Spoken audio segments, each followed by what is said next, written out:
he hated it. Said he wanted this stuff. 100 years ago, a new theory about human nature was put forward by Sigmund Freud. He had discovered, he said, primitive sexual and aggressive forces hidden deep inside the minds of all human beings.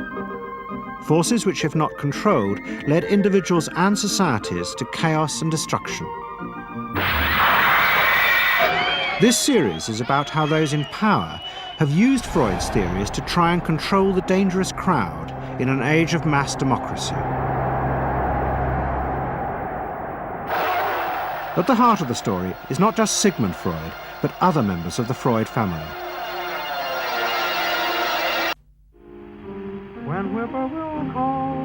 This episode is about Freud's American nephew, Edward Bernays. Bernays is almost completely unknown today, but his influence on the 20th century was nearly as great as his uncle's. Because Bernays was the first person to take Freud's ideas about human beings and use them to manipulate the masses.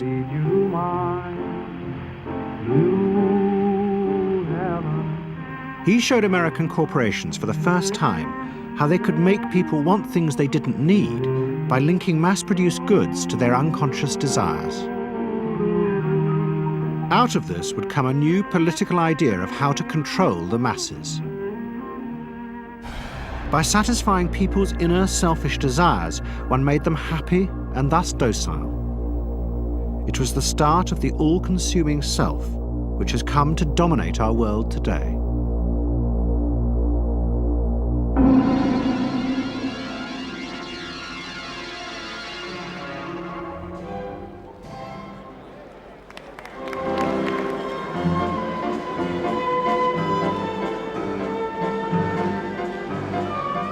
Freud's ideas about how the human mind works have now become an accepted part of society, as have psychoanalysts. Every year, the psychotherapist's ball is held in a grand palace in Vienna. This is the psychotherapy ball. Psychotherapists come, some advanced patients come, or former patients come, and many other people, friends, but also people from the Viennese society who like to go to a nice, elegant, comfortable ball. But it was not always so. 100 years ago, Freud's ideas were hated by Viennese society. At that time, Vienna was the center of a vast empire ruling Central Europe. And to the powerful nobility of the Habsburg court, Freud's ideas were not only embarrassing, but the very idea of examining and analyzing one's inner feelings was a threat to their absolute control.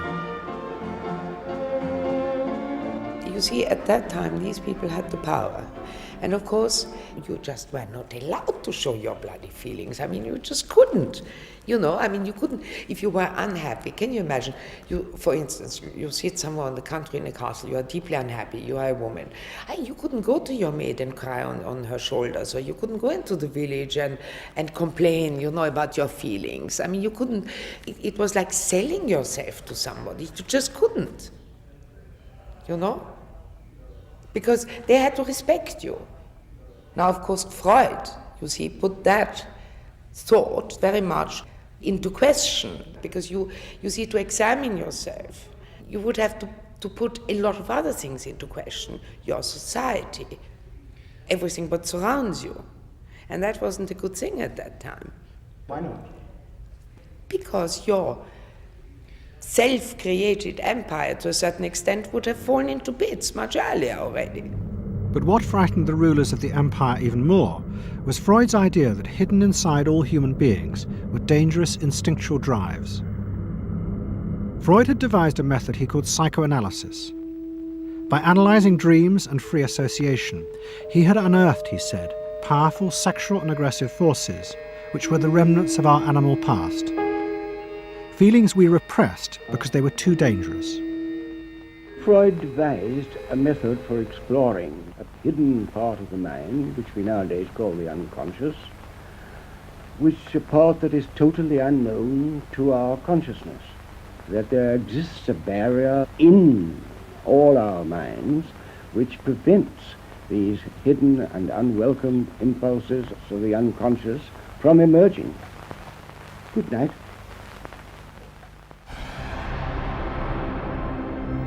In 1914, the Austro-Hungarian Empire led Europe into war. As the horror mounted, Freud saw it as terrible evidence of the truth of his findings. The saddest thing, he wrote, is that this is exactly the way we should have expected people to behave, from our knowledge of psychoanalysis. Governments had unleashed the primitive forces in human beings, and no one seemed to know how to stop them.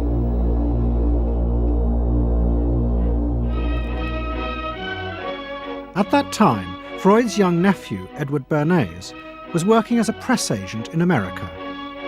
His main client was the world-famous opera singer Caruso, who was touring the United States.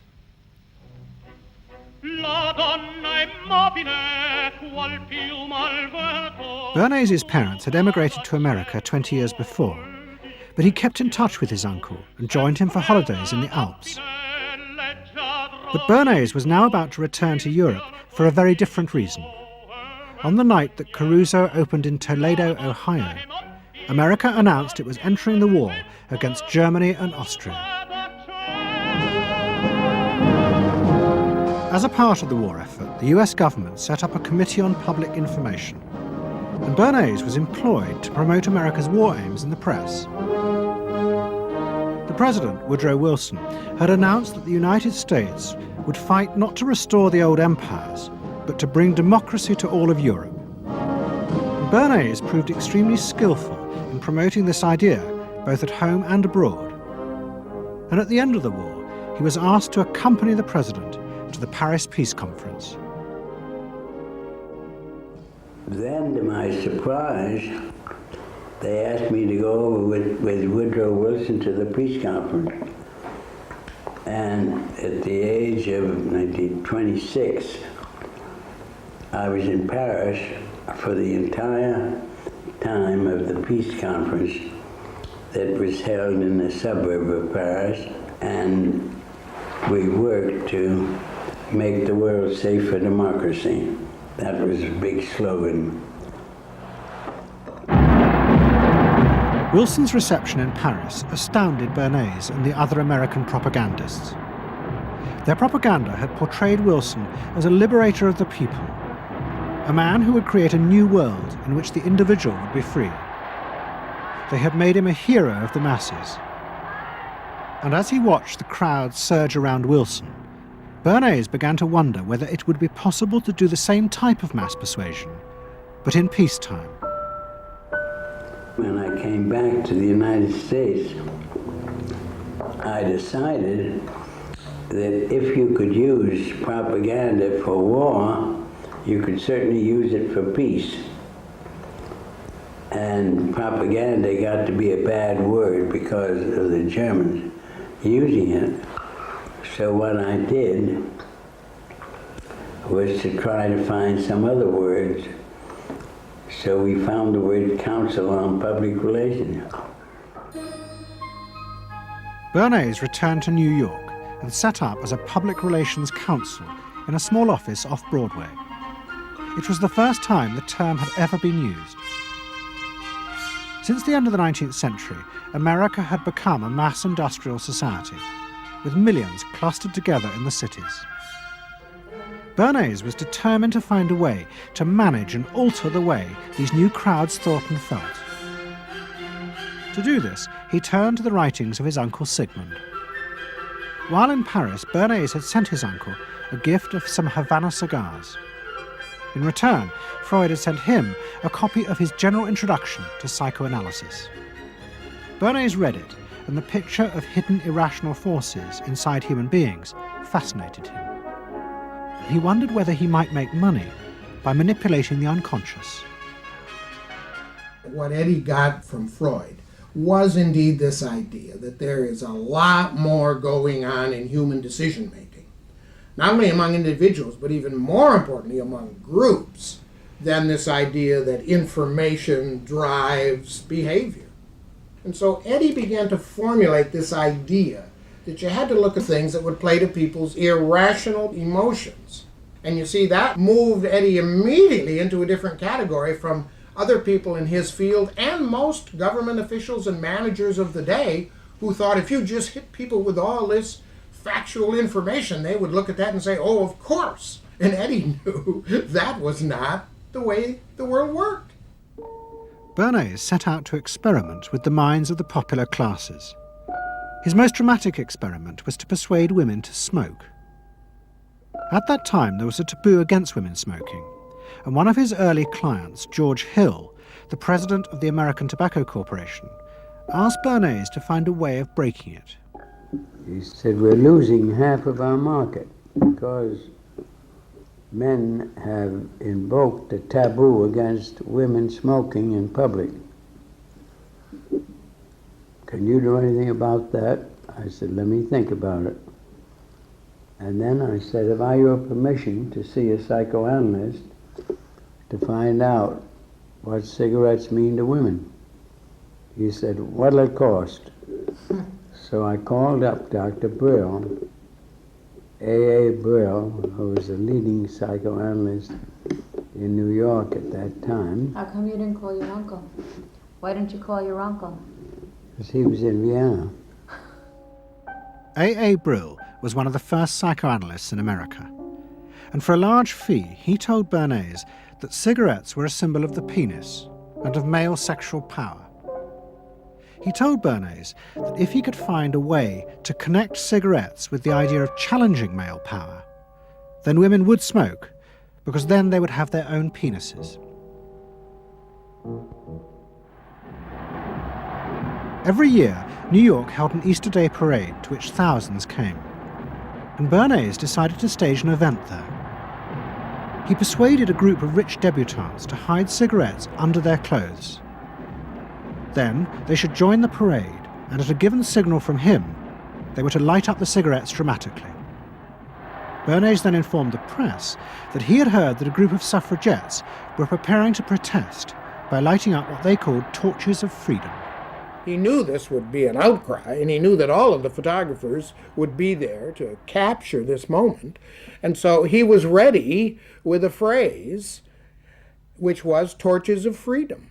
And so here you have a symbol, women, young women, debutantes, smoking a cigarette in public with a phrase that means anybody who believes in this kind of equality pretty much has to support them in the ensuing debate about this, because torches of freedom. I mean, what's on all American coins? It's liberty. She's holding up the torch. You see, and so all of this is there together. There's emotion, there's memory, there's a rational phrase, even though it's using a lot of emotional elements. It's a phrase that works in a rational sense. All of this is together. And so the next day, this was not just in all of the New York papers, it was across the United States and around the world. And from that point forward, the sale of cigarettes to women began to rise. He had made them socially acceptable with a single symbolic act. What Bernays had created was the idea that if a woman smoked, it made her more powerful and independent, an idea that still persists today. Embrace me, my sweet embrace. It made him realize that it was possible to persuade people to behave irrationally if you link products to their emotional desires and feelings. The idea that smoking actually made women freer was completely irrational, but it made them feel more independent. It meant that irrelevant objects could become powerful emotional symbols of how you wanted to be seen by others. Eddie Bernays saw the way to sell product was not to sell it to your intellect, that you ought to buy an automobile, but that you will feel better about it if you have this automobile. I think he originated that idea, that they weren't just purchasing something, but they were engaging themselves emotionally or personally in the product or service. That it's not, you think you need a new piece of clothing, but you'll feel better with the piece of clothing. That was his contribution in a very real sense. We see it all over the place today, but I think he originated the idea of the emotional connect to a product or service. What Bernays was doing fascinated America's corporations. They had come out of the war rich and powerful, but they had a growing worry. The system of mass production had flourished during the war, and now millions of goods were pouring off production lines. What they were frightened of was the danger of overproduction, that there would come a point when people had enough goods and would simply stop buying. Up until that point, the majority of products were still sold to the masses on the basis of need. While the rich had long been used to luxury goods, for the millions of working-class Americans, most products were still advertised as necessities. Goods like shoes, stockings, even cars were promoted in functional terms for their durability. The aim of the advertisements was simply to show people the product's practical virtues, nothing more.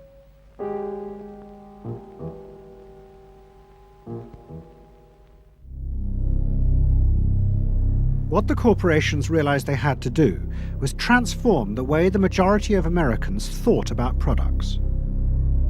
One leading Wall Street banker, Paul Mazur of Lehman Brothers, was clear about what was necessary. "We must shift America," he wrote, "from a needs to a desires culture. People must be trained to desire, to want new things even before the old have been entirely consumed. We must shape a new mentality in America. Man's desires must overshadow his needs." Prior to that time, there was no American consumer. There was the American worker, and there was the American owner, and they manufactured and they saved and they ate what they had to, and the people shopped for what they needed. And while the very rich may have bought things they didn't need, most people did not.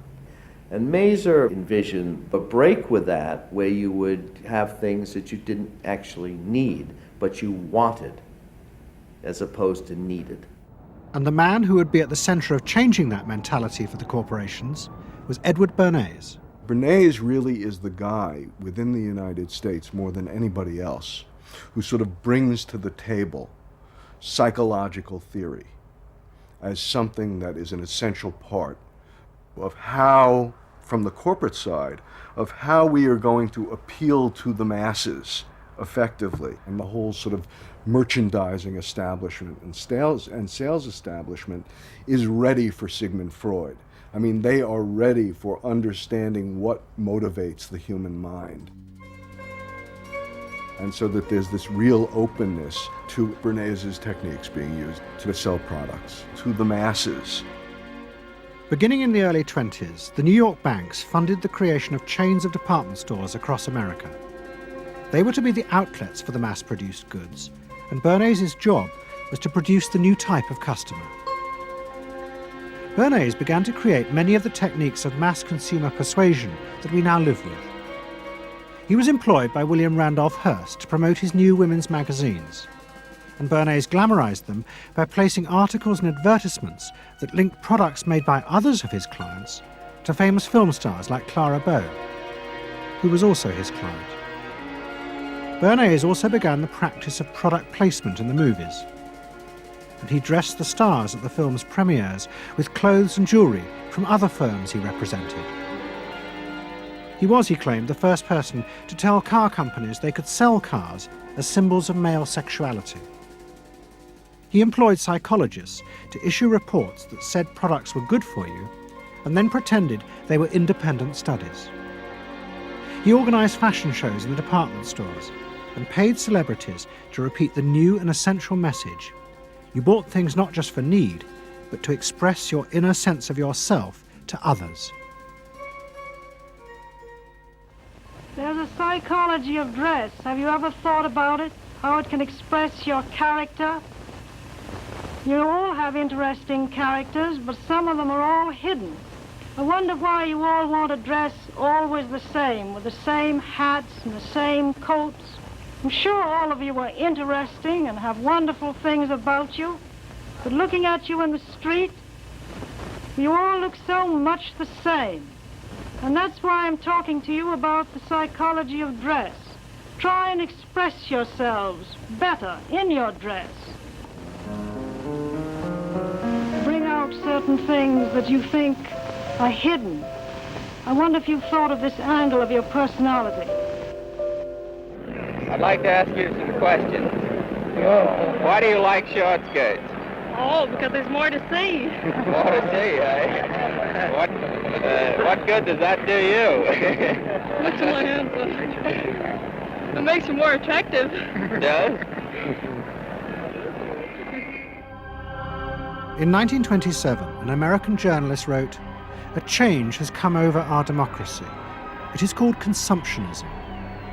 The American citizen's first importance to his country is now no longer that of citizen, but that of consumer." The growing wave of consumerism helped in turn to create a stock market boom. And yet again, Edward Bernays became involved, promoting the novel idea that ordinary people should buy shares, borrowing money from banks he also represented. And yet again, millions followed his advice.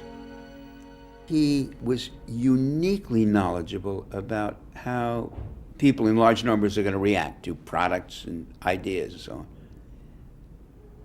But in political terms, if he were to go out, so I can't imagine that he could get 3 people to stand and listen. Wasn't particularly articulate, was a kind of funny looking, and didn't have any sense of reaching out for people one-on-one. None at all. He didn't think about people in groups of one, thought about people in groups of thousands. So I would have nothing to do with them. Hello? Bernays soon became famous as the man who understood the mind of the crowd. And in 1924, the president contacted him. President Coolidge was a quiet, taciturn man and had become a national joke. The press portrayed him as a dull, humorless figure. Bernays' solution was to do exactly the same as he had done with products. He persuaded 34 famous film stars to visit the White House. And for the first time, politics became involved with public relations. And I lined up these 34 people, and I'd say, "What's your name?" He'd say, "Al Jolson." I'd say, "Mr. President, Al Jolson." Next day, every newspaper in the United States had a front page story. President Coolidge entertains actors at White House. And the Times had a headline which said, "President nearly laughed." And everybody was happy. But while Bernays became rich and powerful in America, in Vienna his uncle was facing disaster. Like much of Europe, Vienna was suffering an economic crisis and massive inflation, which wiped out all of Freud's savings. Facing bankruptcy, he wrote to his nephew for help. Bernays responded by arranging for Freud's works to be published for the first time in America, and began to send his uncle precious dollars, which Freud kept secretly in a foreign bank account. He was Freud's agent, if you will, to get his books published. Well, of course, once the books were being published, Eddie couldn't help himself but promote these books, see that everybody read them, make them controversial, emphasize the fact that, do you know what Freud says about sex and what he says cigarettes are a symbol of and so on and so forth? How do you suppose all those stories got out? Certainly the academics weren't spreading these around the country. Eddie Bernays was. Then, when Freud became accepted, well then, of course, to go to a client and say, "Well, Uncle Siggy," see, then that had some cachet. But notice there, first Eddie created Uncle Siggy in the U.S., made him acceptable, secondly, and thirdly, then capitalized on Uncle Siggy. Typical Bernays performance. Bernays also suggested that Freud promote himself in the United States. He proposed his uncle write an article for Cosmopolitan, a magazine that Bernays represented, entitled "A Woman's Mental Place in the Home." Freud was furious.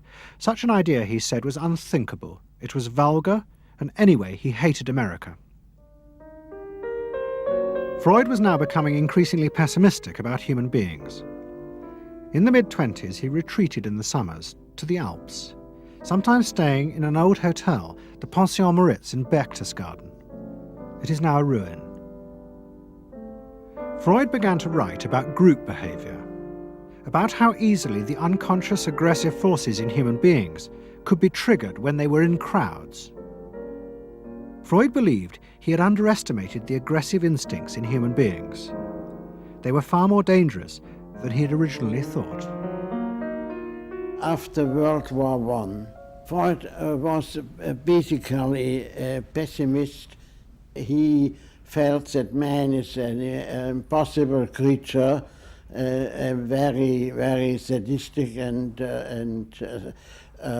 bad species, and did not believe that man can be improved. Man is a ferocious animal, the most ferocious animal that exists. They enjoy torturing and killing, and he didn't like man. The publication of Freud's works in America had an extraordinary effect on journalists and intellectuals in the 1920s. What fascinated and frightened them was the picture Freud painted of submerged, dangerous forces lurking just under the surface of modern society. Forces that could erupt easily to produce the frenzied mob which had the power to destroy even governments. It was this they believed had happened in Russia. To many, this meant that one of the guiding principles of mass democracy was wrong. The belief that human beings could be trusted to make decisions on a rational basis. The leading political writer, Walter Lippmann, argued that if human beings were in reality driven by unconscious, irrational forces, then it was necessary to rethink democracy. What was needed was a new elite who could manage what he called the bewildered herd. This would be done through psychological techniques that would control the unconscious feelings of the masses. So here you have Walter Lippmann, probably the most influential political thinker in the United States, who is essentially saying that the basic mechanism of the mass mind is unreason, is irrationality, is animality. He believes that the mob in the street, which is how he sees ordinary people, are people who are driven not by their minds but by their spinal cords. The notion of kind of animal drives, unconscious instinctual drives lurking beneath the surface of civilization. And so they started looking towards psychological science as a way of understanding the mechanisms by which the popular mind works, specifically with the goal of figuring out how to understand how to apply those mechanisms to strategies for social control. Edward Bernays was fascinated by Lippmann's arguments and also saw a way to promote himself by using them. In the 1920s, he began to write a series of books which argued that he had developed the very techniques Lippmann was calling for. By stimulating people's inner desires and then sating them with consumer products, he was creating a new way to manage the irrational force of the masses. He called it the engineering of consent.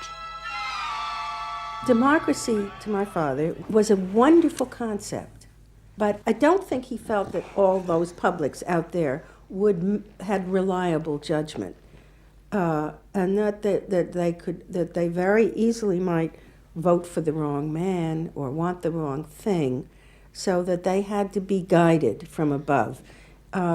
It's enlightened despotism in a sense. You appeal to their desires and their unrecognized longings, that sort of thing. That you can tap into their deepest desires or their deepest fears and use that to your own purposes. And then, in 1928, a president came to power who agreed with Bernays. President Hoover was the first politician to articulate the idea that consumerism had become the central motor of American life. After his election, he told a group of advertisers and public relations men, "You have taken over the job of creating desire and have transformed people into constantly moving happiness machines. Machines which have become the key to economic progress." What was beginning to emerge in the 1920s was a new idea of how to run mass democracy. At its heart was the consuming self, which not only made the economy work, but was happy and docile, and so created a stable society. Both Bernays and Littman's concept of managing the masses takes the idea of democracy and it turns it into a palliative. It turns it into giving people some kind of feel-good medication that will respond to an immediate pain or an immediate yearning, but will not alter the objective circumstances one iota. I mean, democracy really, the idea of democracy at its heart was about changing the relations of power that had governed the world for so long. And Bernays' concept of democracy was one of maintaining the relations of power, even if it meant that one needed to sort of stimulate the psychological lives of the public. And in fact, in his mind, that was what was necessary.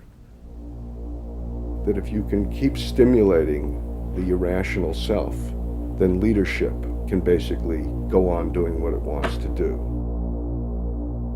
Bernays now became one of the central figures in a business elite that dominated American society and politics in the 1920s.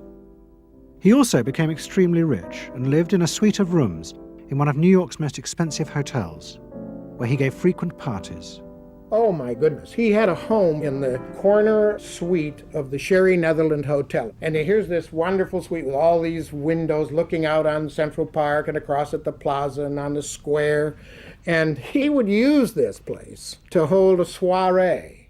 The mayor would come. All the media leaders would come, the political leaders, the business leaders, the people in the arts. I mean, it was a who's who. People wanted to know Eddie Bernays because, you know, he himself became a sort of a famous man, a sort of a magician who could make these things happen. He knows everybody. He knows the mayor and he knows the senator and he calls politicians on the telephone as if he did get literally a high or a bang out of doing what he did. And that's fine, but it can be a little hard on the people around you, especially when you make other people feel stupid. People who worked for him were stupid, and children were stupid, and if people did things in a way that he wouldn't have done them, they were stupid. It was a word that he used over and over and over, dope and stupid. And the masses? They were stupid.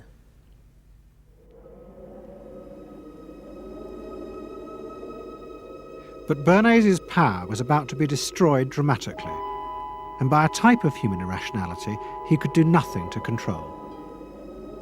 At the end of October 1929, Bernays organised a huge national event to celebrate the 50th anniversary of the invention of the light bulb. President Hoover, the leaders of major corporations, and bankers like John D. Rockefeller were all summoned by Bernays to celebrate the power of American business. But even as they gathered, news came through that shares on the New York Stock Exchange were beginning to fall catastrophically. Throughout the 1920s, speculators had borrowed billions of dollars. The banks had promoted the idea that this was a new era where market crashes were a thing of the past. But they were wrong.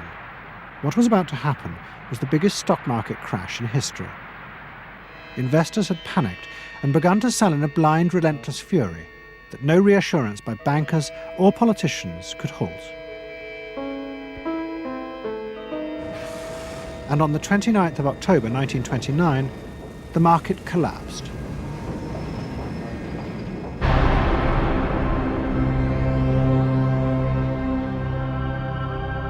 The effect of the crash on the American economy was disastrous. Faced with recession and unemployment, millions of American workers stopped buying goods they didn't need. The consumer boom that Bernays had done so much to engineer disappeared, and he and the profession of public relations fell from favour. Bernays' brief moment of power seemed to be over.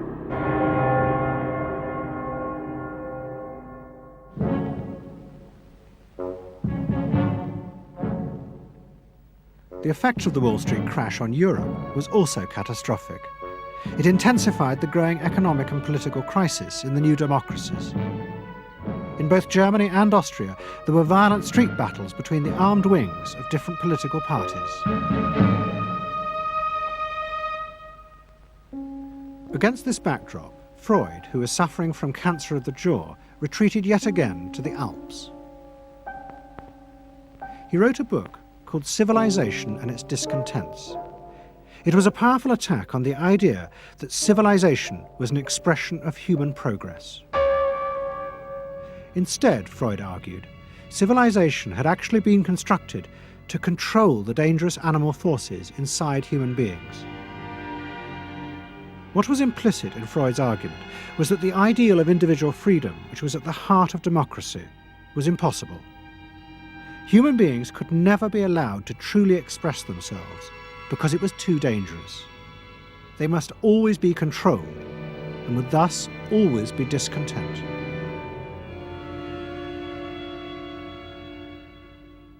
Man doesn't want to be civilized, and he is, civilization brings discontent, but it's necessary to survival.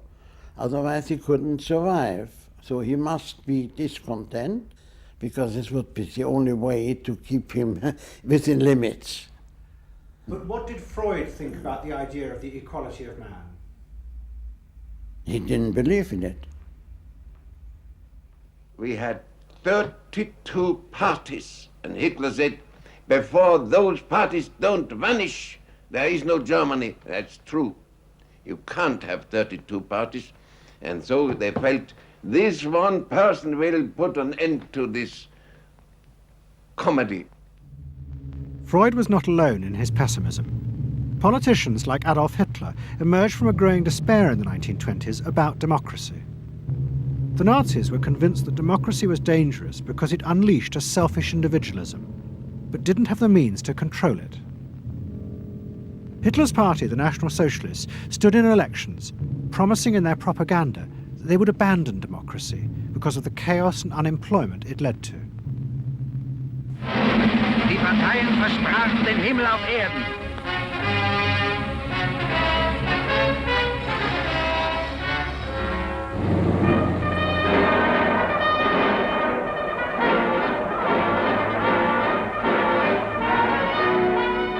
In March 1933, the National Socialists were elected to power in Germany, and they set out to create a society that would control human beings in a different way. One of their first acts was to take control of business. The planning of production would in future be done by the state. The free market was too unstable, as the crash in America had proved. Workers' leisure time was also planned by the state through a new organization called Strength Through Joy. One of its mottos was service, not self.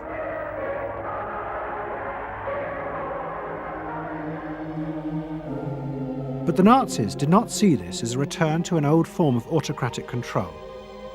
It was a new alternative to democracy, in which the feelings and the desires of the masses would still be central, but they would be channeled in such a way as to bind the nation together. The chief exponent of this was Joseph Goebbels, the Minister of Propaganda.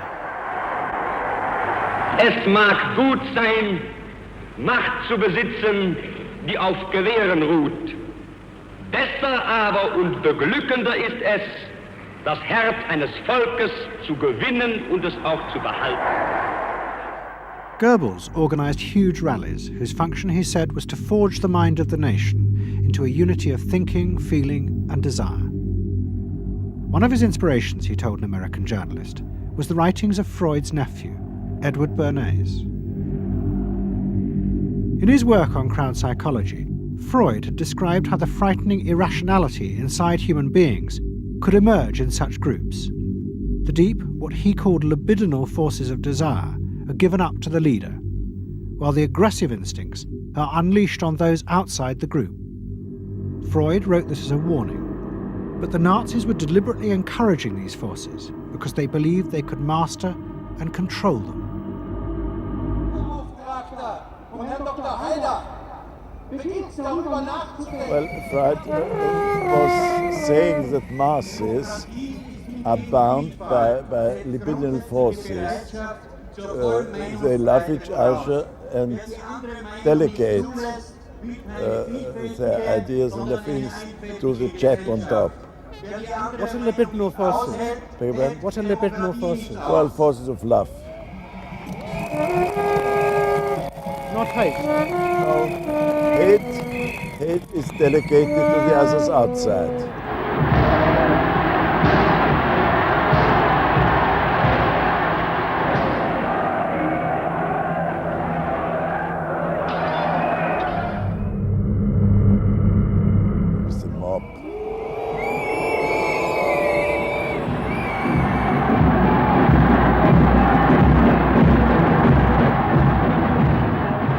I could see from afar, looking up Wilhelmstraße towards unter den Linden, how those 100,000 of people, when they passed Hitler, they just became completely delirious.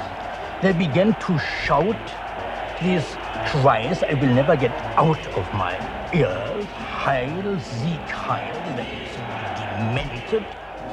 And here I got confirmation how those irrational forces, uncontrollable forces in Germany, in the Germans, had erupted, had broken out, were running riot, were departing, marching on.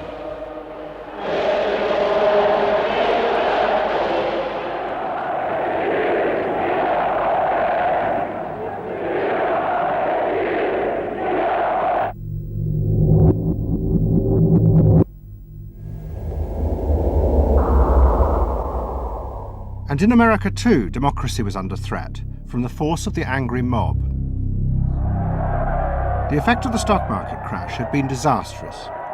There was growing violence as an angry population took out their frustration on the corporations who were seen to have caused this disaster. Then, in 1932, a new president was elected who was also going to use the power of the state to control the free market. But his aim was not to destroy democracy, but to strengthen it. And to do this, he was going to develop a new way of dealing with the masses. I am prepared, under my constitutional duty, to recommend the measures that a stricken nation in the midst of a stricken world may require. But in the event that the national emergency is still critical, I shall not evade the clear course of duty that will then confront me. I shall ask the Congress for the one remaining instrument to meet the crisis: broad executive power.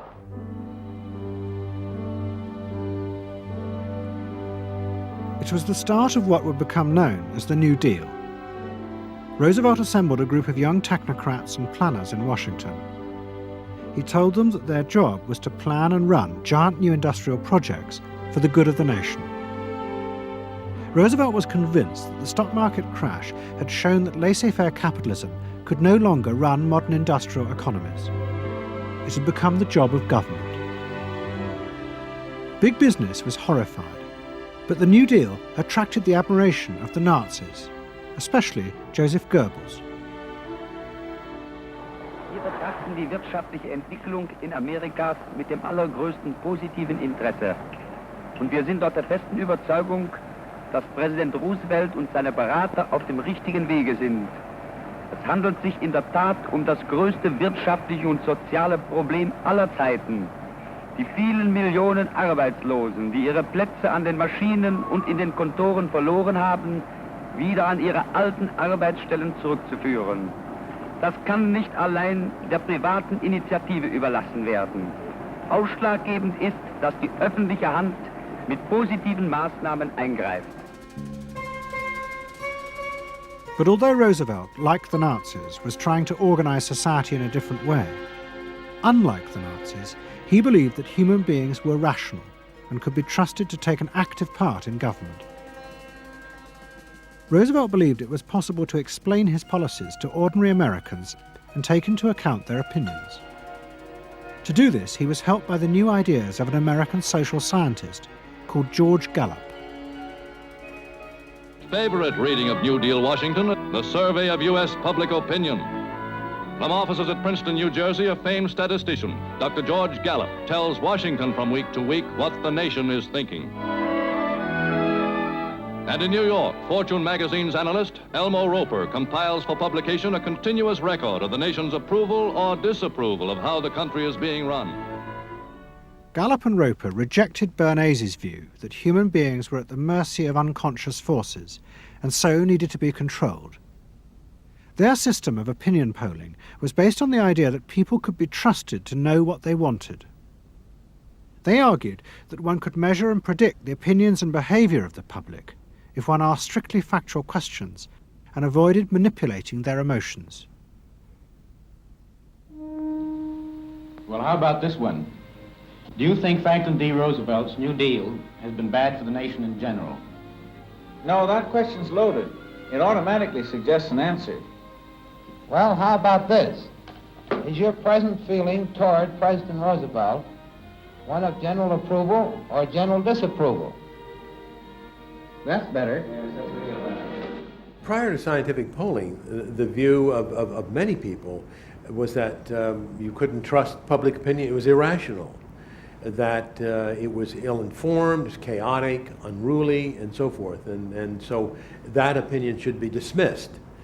But with scientific polling, I think it established very clearly that people are rational, that they do make good decisions, and this offers democracy a chance to be truly informed by the public, giving everybody a voice in the way the country is run. I know my father wouldn't necessarily say the voice of the public is the voice of God, but he did feel very much that the voice of the people is a rational voice and should be heard. What Roosevelt was doing was forging a new connection between the masses and politicians. No longer were they irrational consumers who were managed by sating their desires. Instead, they were sensible citizens who could take part in the governing of the country. In 1936, Roosevelt stood for re-election. He promised further control over big business. To the corporations, it was the beginning of a dictatorship.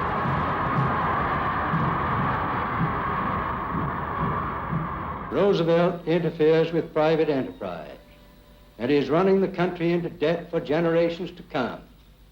The way to get recovery is to let business alone.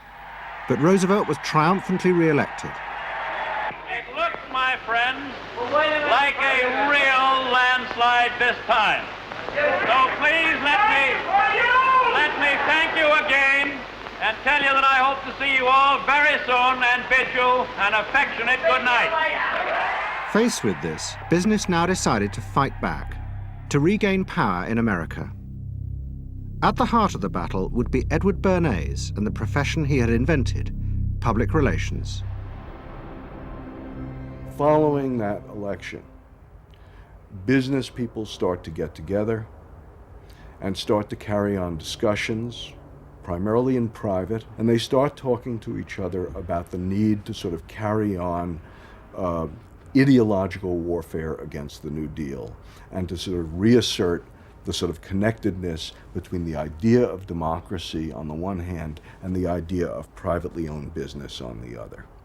And so, under the umbrella of an organization which still exists, which is called the National Association of Manufacturers, and whose membership included all of the major corporations of the United States, a campaign is launched explicitly designed to create emotional attachments between the public and big business. It's Bernays' techniques being used on a grand scale. I mean, totally.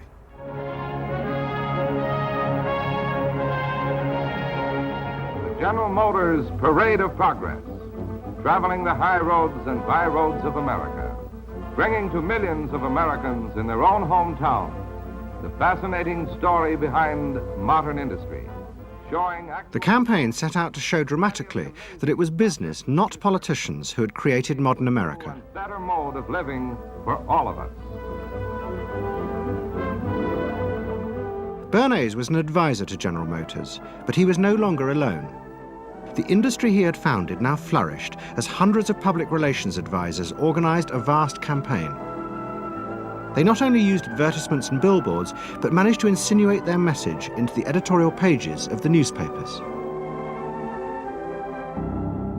It became a bitter fight. In response to the campaign, the government made films that warned of the unscrupulous manipulation of the press by big business. And the central villain was the new figure of the public relations man. They tried to achieve their ends by working entirely behind the scenes, corrupting and deceiving the public. The aims of such groups may be either good or bad, so far as the public interest is concerned, but their methods are a grave danger to democratic institutions. The films also showed how the responsible citizen could monitor the press themselves. They could create a chart that analyzed the reporting for signs of hidden bias. But such earnest instruction was to be no match for the powerful imagination of Edward Bernays. He was about to help create a vision of the utopia that free market capitalism would build in America if it was unleashed.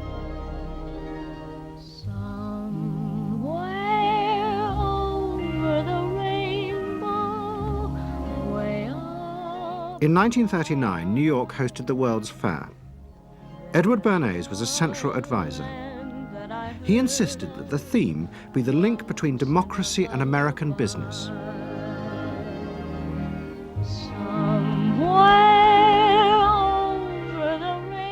At the heart of the fair was a giant white dome that Bernays named Democracy.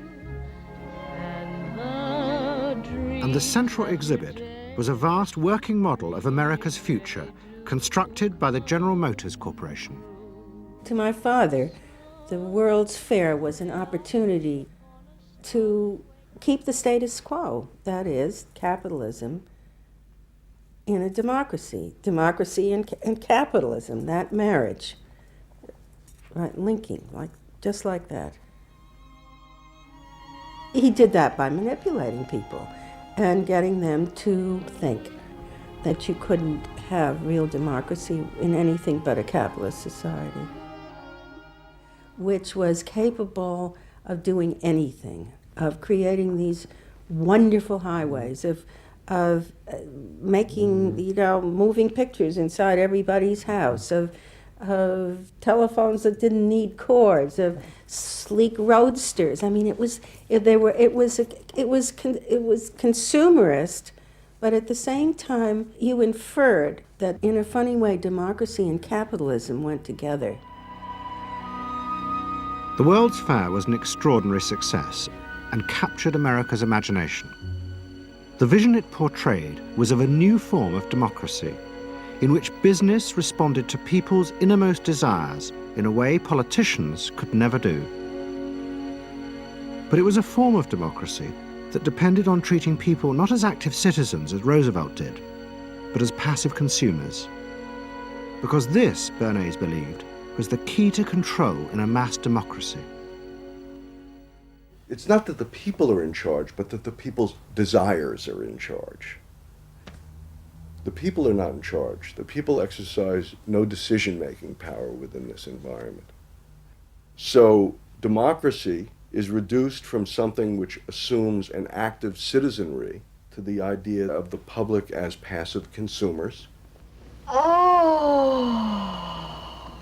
Driven primarily by instinctual or unconscious desires, and that if you can in fact trigger those needs and desires, you can get what you want from them. But this struggle between the two views of human beings as to whether they were rational or irrational was about to be dramatically affected by events in Europe. Events that would also change the fortunes of the Freud family. In March 1938, the Nazis annexed Austria. It was called the Anschluss. Hitler arrived in Vienna to an extraordinary outpouring of mass adulation. But even as he drove through the city, behind the scenes, the Nazis were systematically whipping up and unleashing the hatred of the crowd against the enemies of the new Greater Germany. The Anschluss was a kind of explosion of terrible hatred against the enemies, the so-called enemies, or whatever they considered enemies, against the Jews totally, and also against a lot of very decent Austrians who had opposed the Nazis in Austria. They said it's legitimate, now you can do what you want, so they did it. Stealing, robbing and killing, I can't say it otherwise. And human depravity, of course, is always very near to normal behavior. It can change very quickly.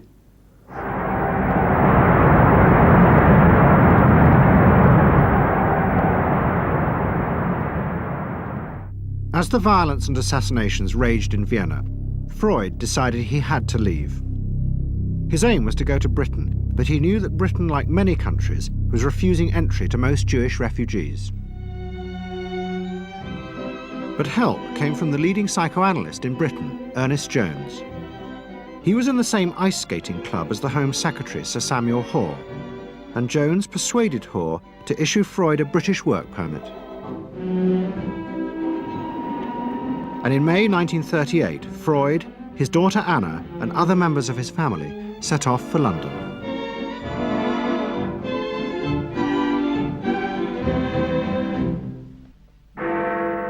Freud arrived in London as Britain was preparing for war, and he settled with his daughter Anna in a house in Hampstead. But Freud's cancer was now far advanced, and in September 1939, just 3 weeks after the outbreak of war, he died.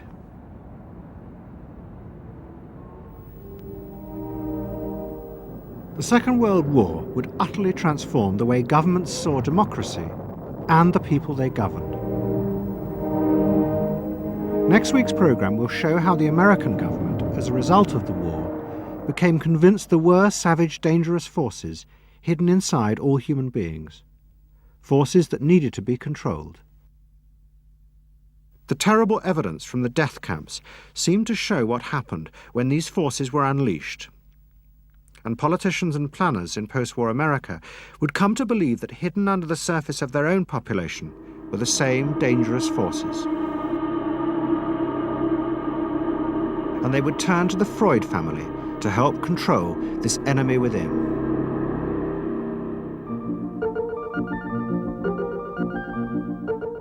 And ever adaptable, Edward Bernays would work not just for the American government, but the CIA. And Sigmund Freud's daughter, Anna, would also become powerful in the United States because she believed that people could be taught to control the irrational forces within them. Out of this would come vast government programs to manage the inner psychological life of the masses.